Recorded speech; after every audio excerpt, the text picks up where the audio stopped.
বাস্তবতা খুবই কঠিন, তবুও বাস্তবকে মেনে আমাদের চলতে হয়। যেমন পেজে ফলোয়ার আছে অনেক, 1,90,000, কিন্তু কোনো ভিউ নেই। তারপর আমাকে পেজে ভিডিও দিতে হবে এই আশায় যে কবে আমার একটা ভিডিও ভাইরাল হবে, কবে আমার একটা ছবি ভাইরাল হবে। প্রতিনিয়ত আমি রুলস মেনে কাজ করতেছি, টাইমিং মেনটেন করে কাজ করতেছি, বাট আমার কোনো ভিউ হচ্ছে না। কারণ মামার যা মনে চাবে তাই কিন্তু করবে।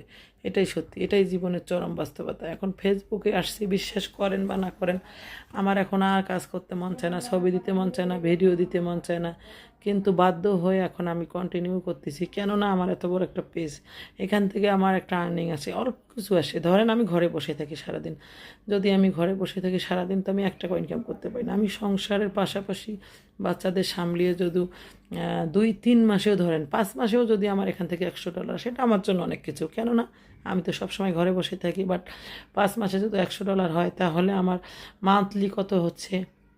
তো এই যে আমার ঘরে বসে একটা ইনকাম, এটা অনেক বড় একটা প্লাস পয়েন্ট। এটাই বাস্তবতা, কিছু করা নেই, এই জন্যই কাজ করি। বাস্তবতাকে মেনে আমাদের চলতে হয়।